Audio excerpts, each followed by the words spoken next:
Temer. O ato em frente ao Congresso foi organizado e pago por centrais sindicais. Policiais militares e alguns grupos entraram em confronto. Vândalos queimaram o andar térreo do Ministério da Agricultura. E atacaram outros prédios públicos. O governo decretou a chamada Ação de Garantia da Lei e da Ordem para proteger a esplanada até o fim do mês. Uma medida que permite o uso das Forças Armadas na segurança. A Polícia Federal tenta marcar uma data para ouvir Michel Temer. Mas o ministro do Supremo, Edson Fachin, disse que até agora só autorizou a perícia nas gravações da JBS. O presidente da Câmara diz que é preciso ter paciência para analisar os pedidos de impeachment contra Temer. No Palácio do Planalto, mais um assessor do presidente pede demissão. Dessa vez, Sandro Mabel, citado por um delator da Odebrecht. Veja também, um conflito agrário deixa 10 mortos no Pará. Uma operação prende parentes do traficante Fernandinho Beiramar. E autoridades do Reino Unido e da Líbia investigam a família do homem-bomba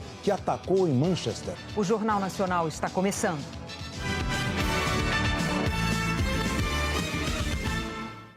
O presidente Michel Temer decretou hoje uma ação de garantia da lei e da ordem em Brasília. Isso permite o uso das Forças Armadas para garantir a segurança na cidade.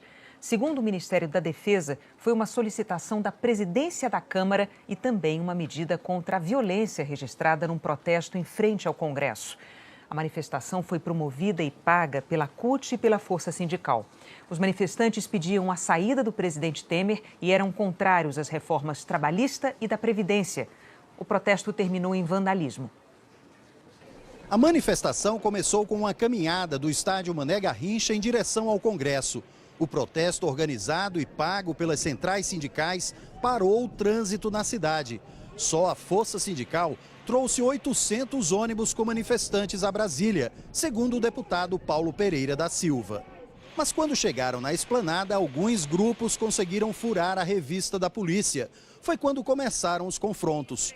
Os policiais reagiram com spray de pimenta, golpes de cacetete e bombas de gás lacrimogênio.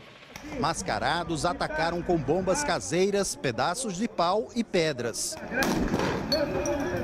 Vândalos arrastaram banheiros químicos para usar como escudo. Com o rosto coberto, esse homem atira uma bomba e comemora. Em outro local da esplanada, eles queimaram bicicletas de uso coletivo, orelhão e placas de trânsito. Os manifestantes foram impedidos de chegar aqui ao gramado do Congresso Nacional. Toda a área está isolada com barreiras como esta. Do lado de lá, a polícia militar. E mais à frente, do outro lado, os manifestantes. Neste momento, a gente vê muita fumaça porque puseram fogo perto do Ministério da Saúde. Além de monumentos como o Museu da República e a Catedral Metropolitana, ao menos 6 ministérios foram alvos de depredação. Turismo, Fazenda, Planejamento, Minas e Energia, Cultura e o Ministério da Agricultura. O auditório foi incendiado.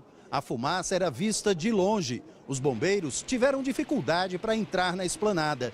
Teve destruição também no Ministério da Cultura. Imagens mostram móveis, papéis, muitos papéis jogados pelo chão. Material que acabou servindo de munição para os vândalos que montaram barricadas de fogo. Neste vídeo do jornal O Globo, um PM atira e vai em direção aos manifestantes. O governo do Distrito Federal disse que a Secretaria de Segurança está apurando se a arma utilizada era de fogo. Em nota, a Força Sindical rechaçou a infiltração de vândalos no protesto e disse que não tem nada a ver com os baderneiros. A CUT também negou que os mascarados fizessem parte da central e disse que a manifestação tomou uma proporção maior do que o esperado. Os prédios dos ministérios na esplanada foram esvaziados a pedido do governo e tropas federais convocadas para proteger o patrimônio público.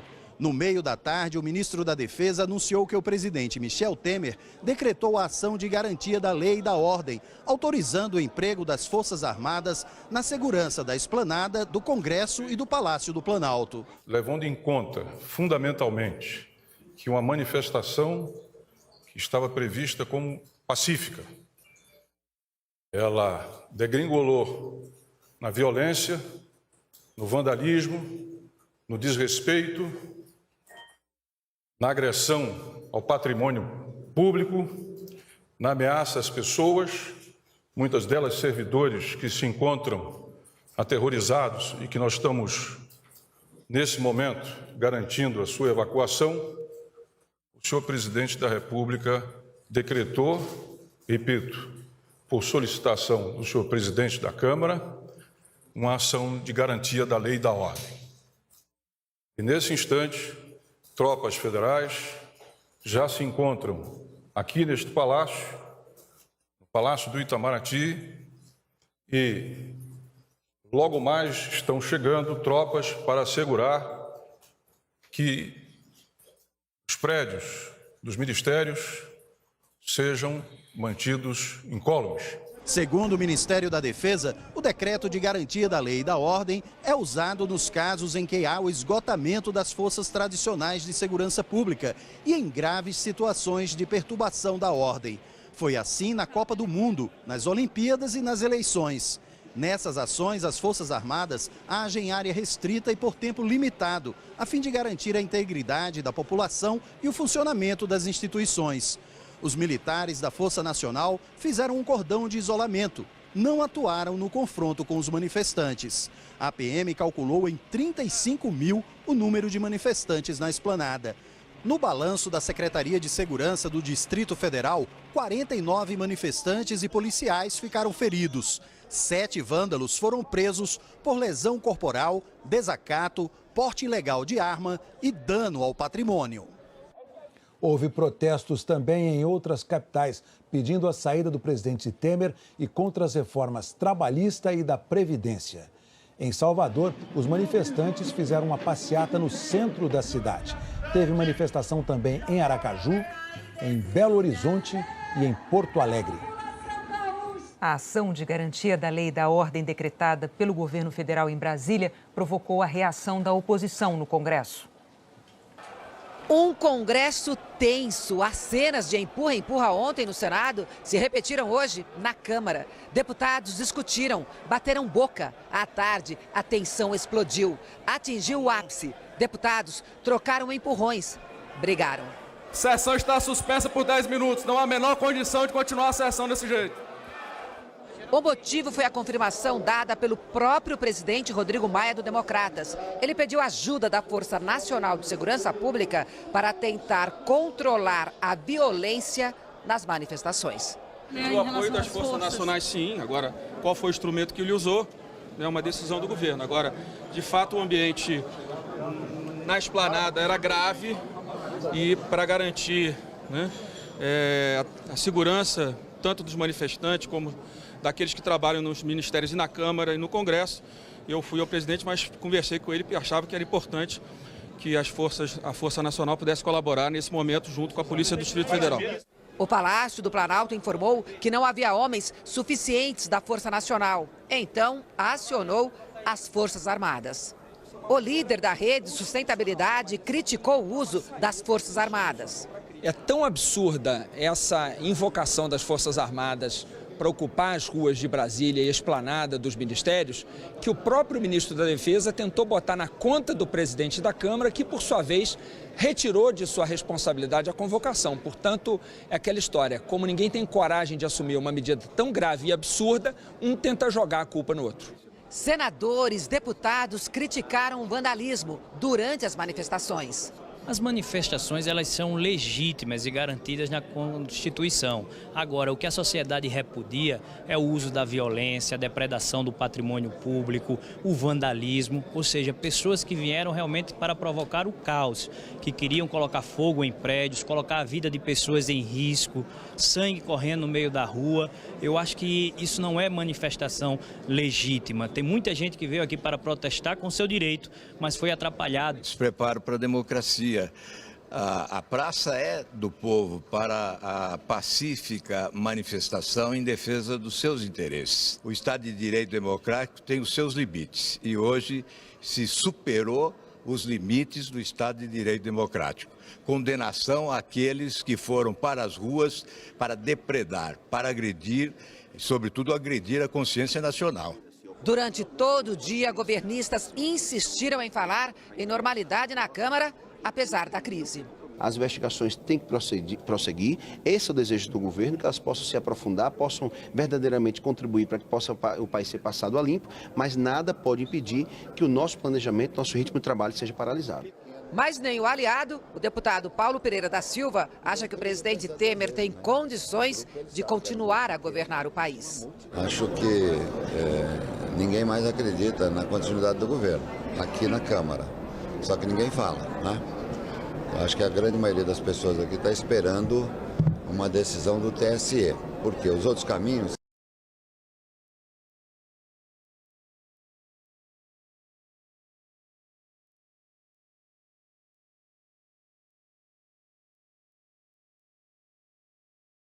Doze pedidos de impeachment do presidente Michel Temer apresentados até agora.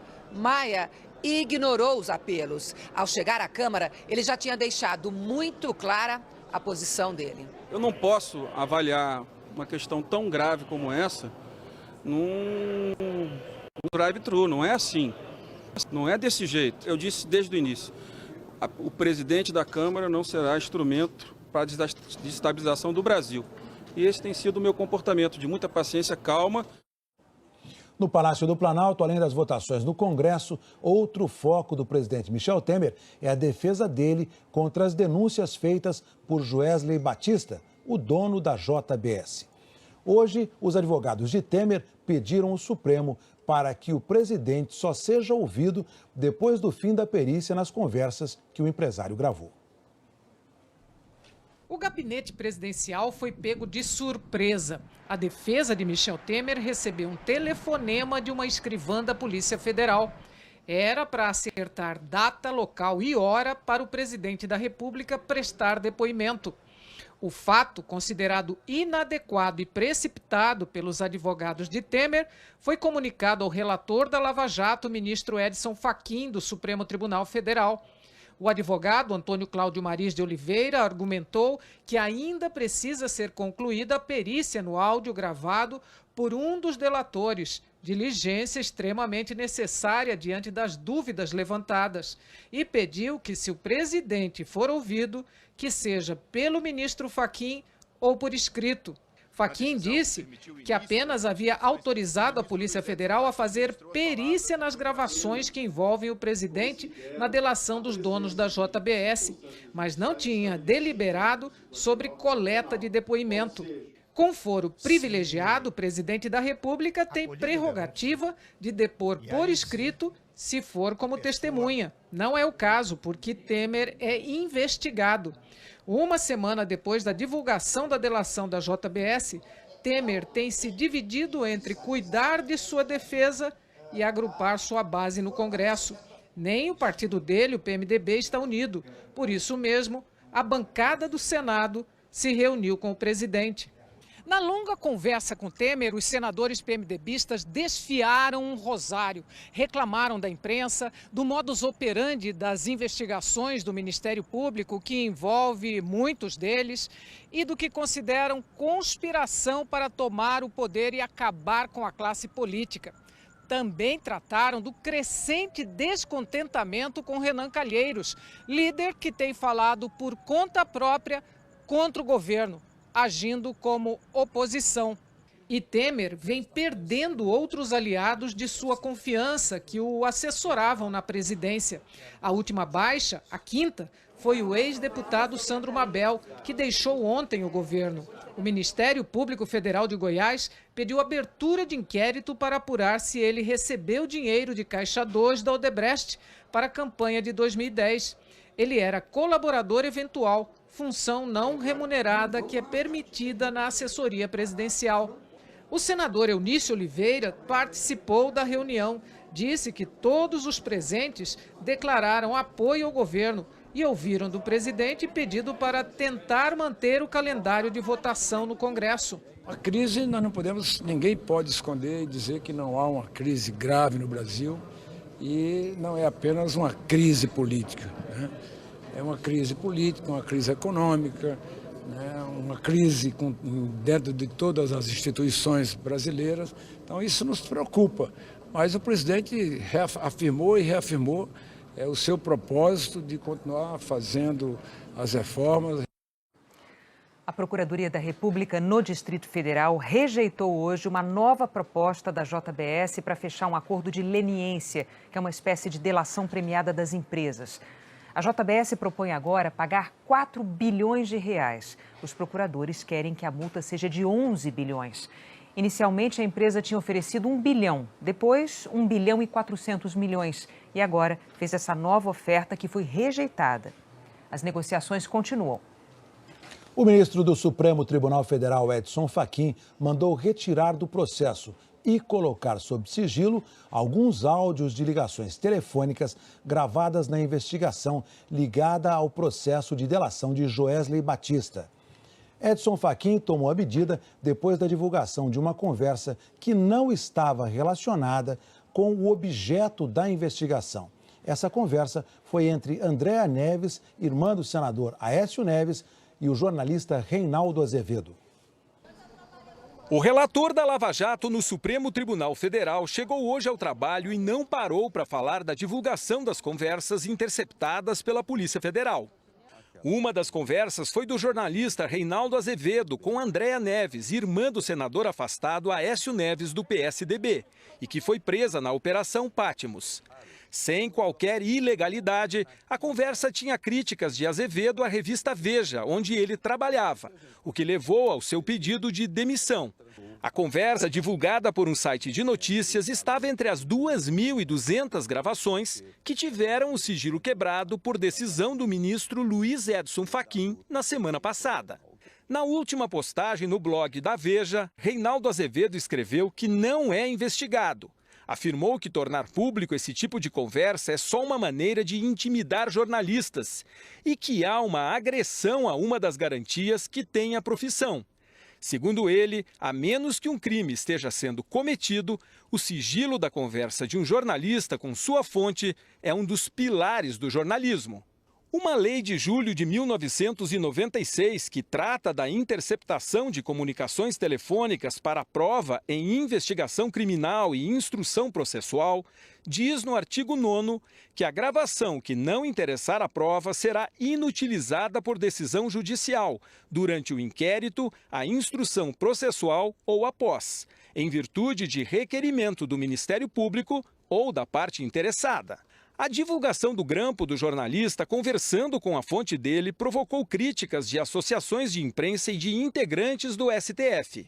A Associação Brasileira de Jornalismo Investigativo disse que espera que as circunstâncias da violação do jornalista sejam investigadas, para que casos assim não se repitam.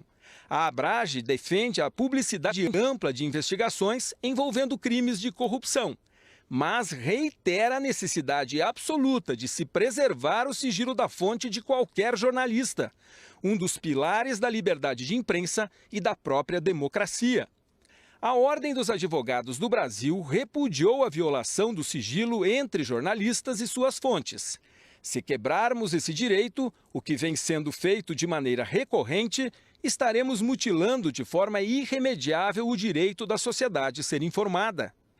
A presidente do STF, ministra Carmen Lúcia, também em nota, disse que o Supremo tem jurisprudência consolidada de respeitar integralmente o sigilo da fonte e que reitera o seu firme compromisso de lutar e agora, como juíza, de garantir o integral respeito a esse direito constitucional. O ministro do Supremo Tribunal Federal e presidente do TSE, Gilmar Mendes, disse que a lei é clara ao vedar o uso de gravação que não esteja relacionada com o objeto da investigação.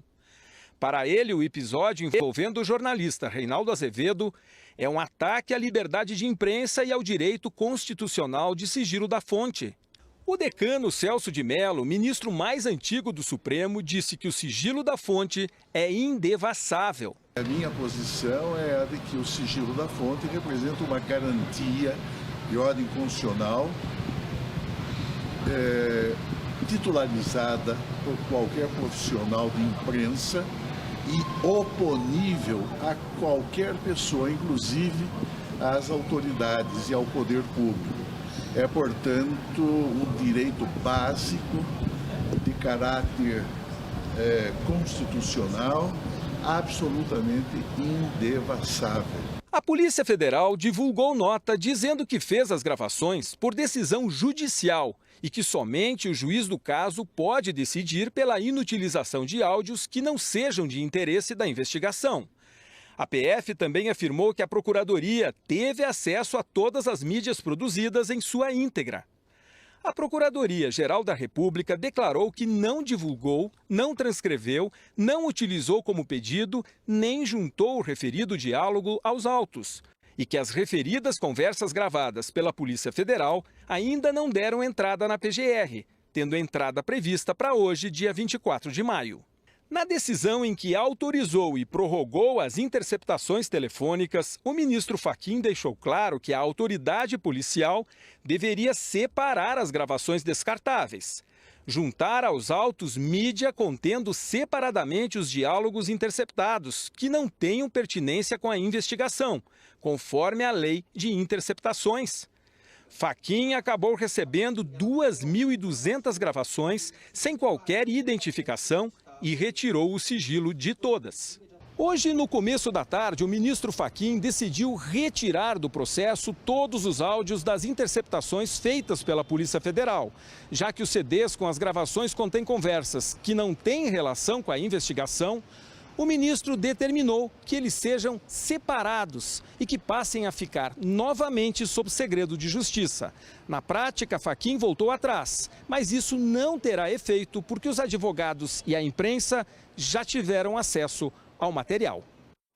Em nota, a Associação Brasileira de Imprensa declarou estar convencida de que o objetivo do que chamou de vazamento seletivo não foi só atingir o jornalista Reinaldo Azevedo, mas intimidar toda a imprensa brasileira ao misturar o público com o privado. E o jornalista Reinaldo Azevedo pediu hoje ao Supremo a apuração da divulgação da conversa dele com Andréa Neves. Os advogados do jornalista afirmaram que ele poderá pleitear indenização por danos morais. A seguir, um conflito agrário deixa 10 mortos no Pará. Autoridades britânicas e da Líbia investigam a família do homem-bomba que atacou em Manchester.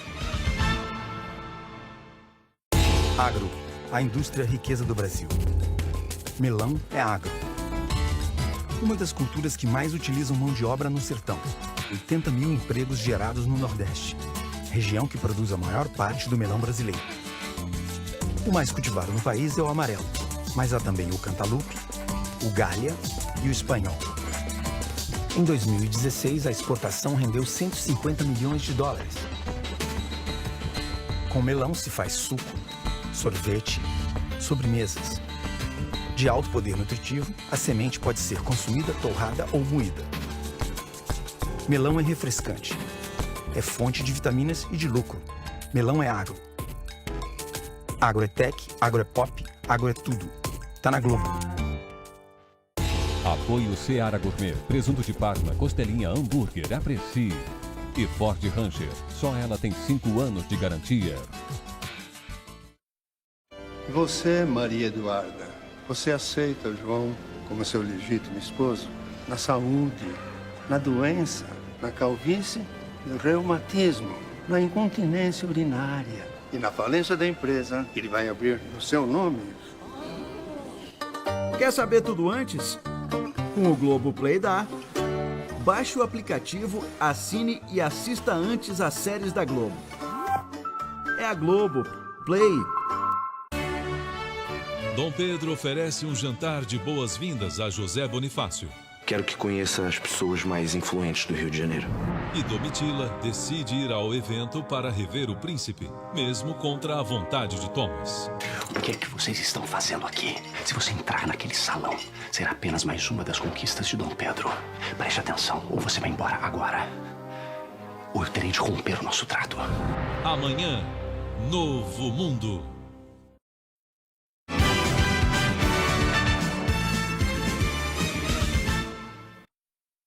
Dez pessoas morreram hoje num confronto no Pará. Foi entre policiais e poceiros numa fazenda no sul do estado. Os corpos foram levados para o necrotério deste hospital municipal. Entre as vítimas estão 9 homens e uma mulher. As mortes ocorreram na fazenda Santa Lúcia, que fica no município de Pau d'Arco, no sul do Pará. Equipes de policiais civis e militares foram até lá esta manhã para cumprir 14 mandados de prisão contra suspeitos de 2 tentativas de assassinato e da morte de um vigilante da fazenda durante uma emboscada no fim do mês passado. A polícia disse que, ao chegar à região, foi recebida a tiros por poceiros. Foram recebidos a bala e revidaram.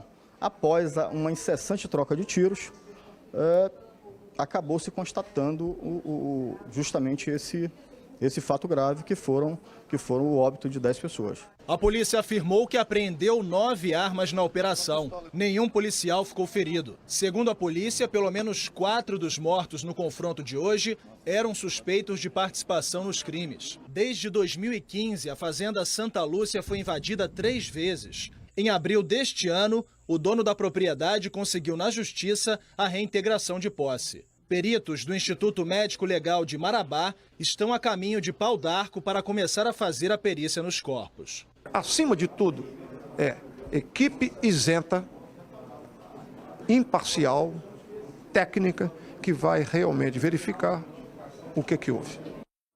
O Profissão Repórter de hoje vai mostrar locais de conflito e de disputas por terra no Brasil. A Polícia Federal prendeu hoje a irmã e 5 filhos do traficante Fernandinho Beiramar. A operação foi em 5 estados e no Distrito Federal. De dentro de um presídio de segurança máxima, Beiramar controlava o tráfico em favelas da Baixada Fluminense e ordenava a compra de armas e de drogas do exterior. Madrugada na prisão. Da cela 20B, um fio é lançado com um objeto na ponta. A primeira tentativa não dá certo. Ao lado, quase imperceptível, um segundo objeto também amarrado a um fio. Na segunda tentativa, o primeiro objeto vai mais longe. Os 2 fios se cruzam e são puxados para a cela 19B. Ali está preso Fernandinho Beiramar. Menos de 1 minuto depois, 2 pedaços de papel são puxados para a cela 20B. Era assim que um dos maiores traficantes do país continuava dando ordens para a quadrilha. O preso da cela vizinha repassava o bilhete para a companheira dele durante a visita íntima e ela levava a mensagem adiante, principalmente para a irmã de Beiramar, Alessandra da Costa, presa na operação de hoje. Também foram presos 5 filhos do traficante, a sogra, sobrinhos e 3 advogados. Fernandinho Beiramar estava num presídio federal de segurança máxima em Porto Velho, Rondônia, a 2.700 quilômetros daqui de Duque de Caxias, na Baixada Fluminense, onde ele começou no crime. O traficante estava isolado, sem direito à visita íntima e sob a vigilância máxima.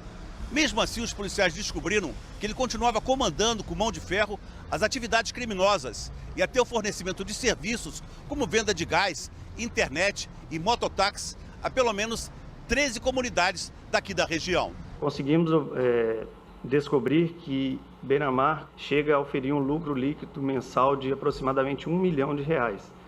E o seu patrimônio, identificado até o momento, chega a cerca de 30 milhões de reais. Mas a investigação descobriu que os negócios criminosos iam muito além de Caxias. A polícia apreendeu cerca de 50 bilhetes escritos por Beiramar ou enviados a ele. Num deles, o traficante dá instruções para a compra de drogas na Bolívia. Ordena a compra de 300 quilos de base de cocaína pura de cada traficante. E ainda manda enviar drogas para a África, 1.000 quilos. Em outro bilhete, Beiramar orienta a troca de um avião por um hidroavião. Segundo a polícia, o objetivo era levar o dinheiro e produtos químicos para a Bolívia. Beiramar vai ser transferido amanhã para outro presídio federal. A polícia britânica prendeu 7 pessoas suspeitas de ligação com o atentado de segunda-feira durante o show da cantora Ariana Grande. Esse ataque deixou 22 mortos e 64 feridos. O pai e o irmão mais novo do terrorista foram detidos em Trípoli, na Líbia. As imagens mostram um homem-bomba pela primeira vez no dia da explosão. Segundo a rede Sky News, Salman Abedi é esse todo vestido de preto, mas que carrega uma bolsa azul. Um detalhe crucial que ajudou no quebra-cabeça da investigação. Uma mochila da mesma cor aparece nas fotos dos peritos. Seria a bolsa usada pelo terrorista. O New York Times teve acesso a informações preliminares da investigação. O relatório obtido pelo jornal americano mostra porcas de metal e parafusos misturados com explosivo. Um tipo de bomba altamente cruel e difícil de fabricar. Essa complexidade da fabricação faz os investigadores duvidarem que Salman fez tudo sozinho. A inteligência britânica busca suspeitos ligados ao homem-bomba e descobriu praticamente um álbum de família. Um irmão de 23 anos já tinha sido detido ontem em Manchester. Depois de Ismail, foi a vez do irmão mais novo. Hashem, de 20 anos, acabou preso em Trípoli, na Líbia. Segundo a agência de notícias Reuters, ele sabia do ataque à Arena Manchester e preparava outro atentado. Hashem teria admitido que os irmãos faziam parte do Estado Islâmico. O pai de Salman disse que o filho era inocente, mas o próprio Ramadan Abedi acabou detido durante a entrevista. O ministro francês do Interior disse que o homem que se explodiu em Manchester provavelmente esteve na Síria, onde pode ter tido contato com o grupo Estado Islâmico. A polícia britânica fez várias buscas e deteve outras pessoas. Uma das batidas policiais foi nesse prédio, um apartamento que teria sido alugado só para fazer a bomba. A intensa atividade policial e o noticiário trágico têm um impacto nas ruas. E uma forma de extravasar essa tensão foi o futebol. Um dos orgulhos dessa cidade disputou hoje a final da Liga da Europa. Os jogadores do Manchester United e do Ajax homenagearam os mortos. Depois do silêncio, outros minutos de emoção. O time inglês venceu a partida por 2-0. E pelo menos hoje ajudou o Manchester a voltar a sorrir. O Papa Francisco recebeu hoje no Vaticano o presidente americano Donald Trump. As flechadas no ano passado entre o Papa Francisco e Donald Trump tornaram o encontro de hoje muito esperado pelos Estados Unidos e pelo Vaticano. A princípio, o sumo pontífice o recebeu sério e formal, levemente nervoso. O presidente Trump forçou um sorriso, mas depois os dois líderes relaxaram. O presbiteriano, eleito com a ajuda dos evangélicos e de parte dos católicos americanos, se disse honrado de estar ali. A Donald Trump, casado pela terceira vez e que ameaça tirar os Estados Unidos do Acordo de Paris sobre as mudanças climáticas, Francisco deu um presente muito simbólico, 2 das suas encíclicas, sobre a família e o meio ambiente, e pediu ao presidente um empenho concreto pela paz. Trump sustentou que vai se esforçar em restabelecer a paz no mundo e prometeu mais, que vai ajudar a acabar com a fome do planeta. Anunciou 300 milhões de dólares para países africanos. Trump escreveu que hoje viveu a maior honra da sua vida. O estilo Donald Trump, que alterna alfinetadas e elogios, triunfou também em Roma. Amanhã, em Bruxelas, o presidente americano se reúne com os países membros da OTAN, a Aliança Militar do Ocidente. Na sexta-feira, de novo na Itália, participa do seu primeiro encontro de cúpula, o grupo das 7 nações mais industrializadas. Hora de saber da previsão do tempo para amanhã em todo o Brasil. Hora de conversar com a Maju Coutinho. Oi, Maju, boa noite. O que você destaca hoje? Será que o friozinho vai continuar?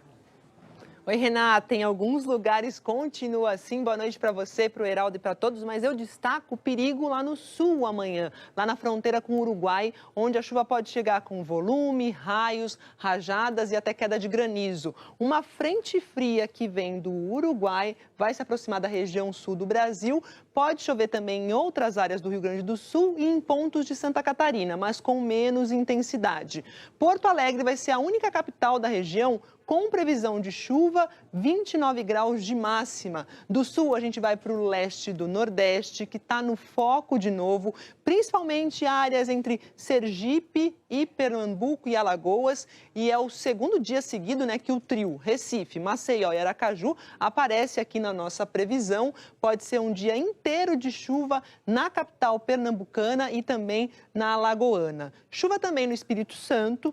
Quase toda a região norte com previsão de pancadas. No centro-oeste tem previsão de pancadas aqui no norte de Mato Grosso. E como a gente cantou a bola ontem, a área de tempo firme vai ficar maior. Veja aqui esse amarelão de norte a sul do país. E em muitos pontos dessa área o ar deve ficar bem seco no período da tarde, como em Palmas, em Goiânia e em Belo Horizonte, máxima de 25 graus apenas em Belo Horizonte. São Paulo com 27 graus de máxima, friozinho de manhã. Rio de Janeiro também friozinho de manhã, friazinha de manhã, a cidade aí, 30 de máxima. Fortaleza com calor e tempo firme amanhã. Renata. Amanhã a gente volta a se falar, Maju. Obrigada. Até mais. Tchau, tchau. A seguir, a Justiça da Espanha condena Lionel Messi a 21 meses de prisão. Hoje, depois de A Força do Querer, é dia de decisão na Libertadores. O Esquadrão Palestra é líder do grupo, mas terá que passar pelos argentinos para garantir a vaga nas oitavas. Palmeiras e Atlético Tucumã. O Verdão com raça, garra e a sorte da calça vinho. Futebol na Globo, aqui é emoção.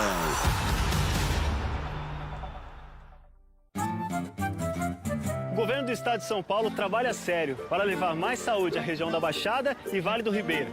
3 novos hospitais na região já estão com as obras avançadas. O de Registro, que será um hospital de alta complexidade, com estrutura para atender casos graves. O de Itanhaém, que terá uma torre com 8 andares e 240 leitos. E o Hospital de Pariqueraçu, com 96 leitos e que também vai reforçar a saúde no Vale do Ribeira. O governo do estado é parceiro das prefeituras na construção de hospitais municipais. Os de Peruíbe e Bertioga estão com as obras avançadas.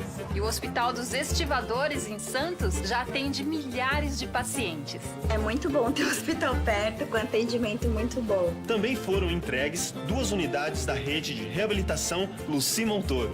E 3 exames mais passaram a fazer pequenas e médias cirurgias, além de consultas e exames. E São Vicente vai ganhar 1 AME mais. Serão 4 na região. É com trabalho que a gente chega lá. Governo do Estado de São Paulo. Hoje eu tenho uma proposta. A era digital chegou pra transformar sua TV.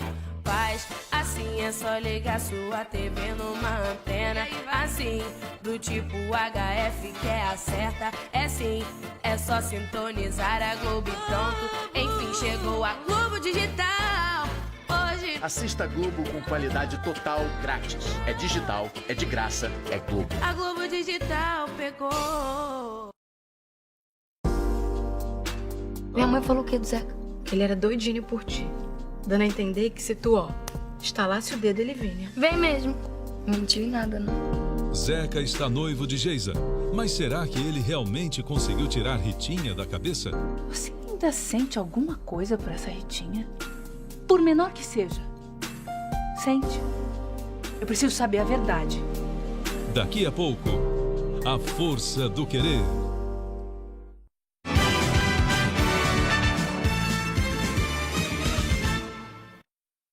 A Justiça da Espanha condenou o craque argentino Lionel Messi a 21 meses de prisão e multa por sonegação fiscal.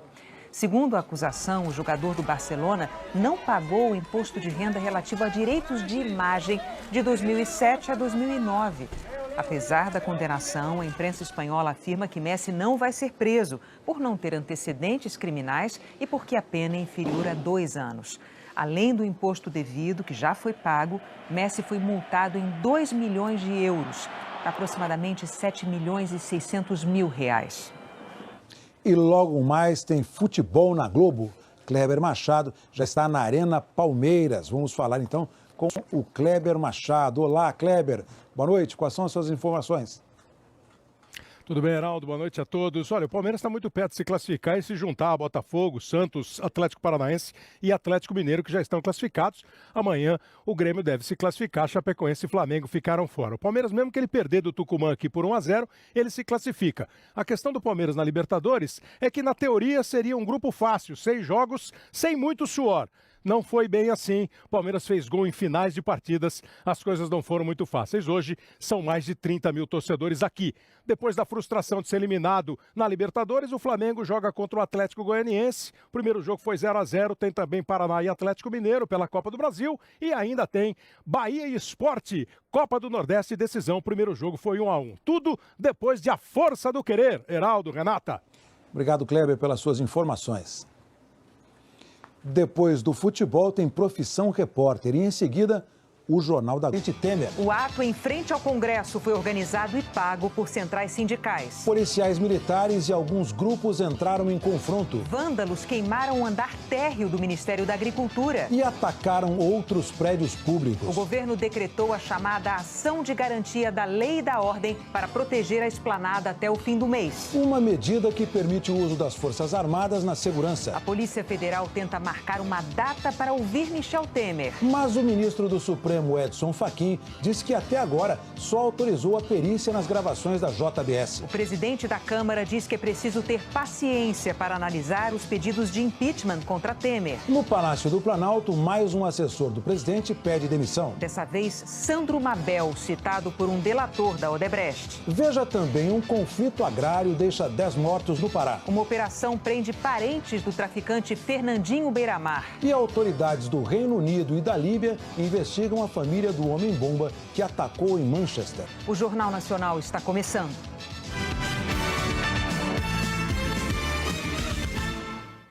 O presidente Michel Temer decretou hoje uma ação de garantia da lei e da ordem em Brasília. Isso permite o uso das Forças Armadas para garantir a segurança na cidade. Segundo o Ministério da Defesa, foi uma solicitação da presidência da Câmara e também uma medida contra a violência registrada num protesto em frente ao Congresso. A manifestação foi promovida e paga pela CUT e pela Força Sindical. Os manifestantes pediam a saída do presidente Temer e eram contrários às reformas trabalhista e da Previdência. O protesto terminou em vandalismo. A manifestação começou com uma caminhada do estádio Mané Garrincha em direção ao Congresso. O protesto, organizado e pago pelas centrais sindicais, parou o trânsito na cidade. Só a Força Sindical trouxe 800 ônibus com manifestantes a Brasília, segundo o deputado Paulo Pereira da Silva. Mas quando chegaram na esplanada, alguns grupos conseguiram furar a revista da polícia. Foi quando começaram os confrontos. Os policiais reagiram com spray de pimenta, golpes de cacetete e bombas de gás lacrimogênio. Mascarados atacaram com bombas caseiras, pedaços de pau e pedras. Vândalos arrastaram banheiros químicos para usar como escudo. Com o rosto coberto, esse homem atira uma bomba e comemora. Em outro local da esplanada, eles queimaram bicicletas de uso coletivo, orelhão e placas de trânsito. Os manifestantes foram impedidos de chegar aqui ao gramado do Congresso Nacional. Toda a área está isolada com barreiras como esta. Do lado de lá, a polícia militar. E mais à frente, do outro lado, os manifestantes. Neste momento, a gente vê muita fumaça porque puseram fogo perto do Ministério da Saúde. Além de monumentos como o Museu da República e a Catedral Metropolitana, ao menos 6 ministérios foram alvos de depredação. Turismo, Fazenda, Planejamento, Minas e Energia, Cultura e o Ministério da Agricultura. O auditório foi incendiado. A fumaça era vista de longe. Os bombeiros tiveram dificuldade para entrar na esplanada. Teve destruição também no Ministério da Cultura. Imagens mostram móveis, papéis, muitos papéis jogados pelo chão. Material que acabou servindo de munição para os vândalos que montaram barricadas de fogo. Neste vídeo do jornal O Globo, um PM atira e vai em direção aos manifestantes. O governo do Distrito Federal disse que a Secretaria de Segurança está apurando se a arma utilizada era de fogo. Em nota, a Força Sindical rechaçou a infiltração de vândalos no protesto e disse que não tem